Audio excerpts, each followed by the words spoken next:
Edmonton man was complicit in acts of terror abroad before returning to Canada years ago. This is an Edmonton man was recently jailed for holding membership to an Islamic terror group. Unsealed documents obtained exclusively by Global News show that Khaled Hussain, 29, was part of Al Muhajirun. I should apologize in advance for my pronunciation here. A terrorist group intent on spreading Sharia law worldwide. But it gets better because not only was he a member of an outlawed terror group, but he had either participated in acts of terror or was somehow complicit in them.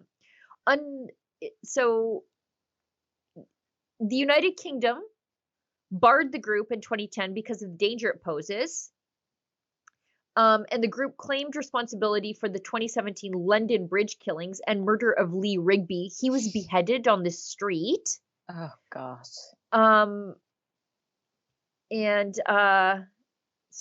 I guess he's born in Alberta, received a 5-year sentence last week for joining the extremist group in 2020, so 3 years after Lee Rigby was beheaded.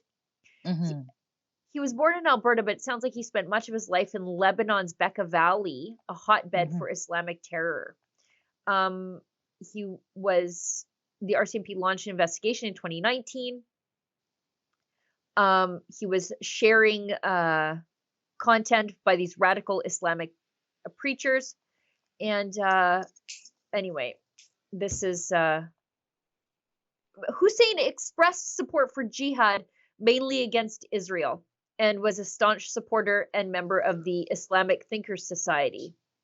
So the London Police Counterterrorism Command immediately arrested him last July when he arrived in the UK to meet his fiancée, a Russian woman living in Turkey. Anyways, he's from Edmonton, and that comes as absolutely no surprise to anybody, I think. You mean coming from Canada or Edmonton specifically? Coming from Canada. We seem to not have a problem with terrorism supporters just running amok on the streets. I think probably this guy was kind of surprised. I think that he got in trouble for it, if I had to guess. Maybe if he just went on down to the university and said and did the things that he did in an illegal hobo squat, like what we experienced this summer, he probably would have gotten away with it. I think the problem was he went to the UK and then tried to meet with his fiance, and that's when things got a little bit sideways for him. Yeah, well, at least we have all this information, but it makes you think, well, who else is out there? Who else could be there? It looks like, he was. Well, what do you mean? We have the Toronto terror plot. The guy is seen wearing a black robe, hacking at a captive, like cutting up a person on camera. They let him into the country after that, and then allowed him and his son immigrate to Canada after he's seen an ISIS video. That's what I mean. Like, who else like that is here? Kind of lots. Oh man, lots, and it's only going to get worse because we're taking in a bunch of Gazan refugees, and like 75% of them express support for Hamas atrocities. So it's going to get a lot worse before it gets better, if it ever gets better. Oh, yes. Exasperated sighs from both of us. Moving along. Speaking on the terror issue, let's just skip over to this one on Taylor Swift. Austrian teenagers arrested in Taylor Swift. That's what her. Oh no, her music that's gonna go viral. I know. Austrian teenagers arrested in Taylor Swift concert terror plot.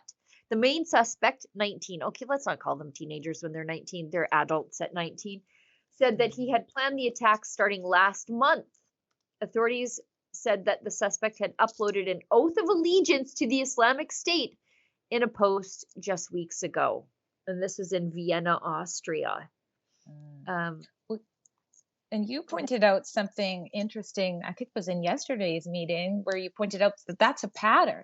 I mean, Yes. we know about the festival, that the Hamas attack on October 7th, but I didn't realize like this is an actual thing where they Yeah. intentionally go to these young children having fun. Yes. So we know that the three girls that were killed in the UK were at a Taylor Swift dance class. But this Right. is a pattern of Islamic radicals targeting Western young people having fun doing specifically Western style things like Yeah. Taylor Swift concerts. There's the Ariana Grande bombing of her concert in the UK. I think it was in 2017, where hundreds were hurt. Hundreds and hundreds were hurt. Could have been a lot worse. It was bad enough. Could have been a lot worse. That was Islamic terrorism. That was in London. Then we have, of course, the, as you rightly point out, the music festival in the desert that was attacked by Hamas out of Gaza, leaving 1,200 dead, and then a wave of terror flooding into Israel. Dial back, go to Bataclan. Bataclan was Mm. in, I think it was 2015 in France. And it was just like mass butchery at a concert. So this is something that they do. This is a terror tactic targeting Western young people when they're having fun and feeling safe, doing very Western things. Yeah. And I wonder if there's like a connection to, I mean, you have Taylor Swift, Ariana Grande, and then raving. Like I'm just picturing, women Yeah, um, of course. that are, usually dressed the way they dress at these kinds of concerts. Like I wonder if that's also why it's intentionally targeted at these things, because these women are, not dressed properly according to the Islamic states and things like that.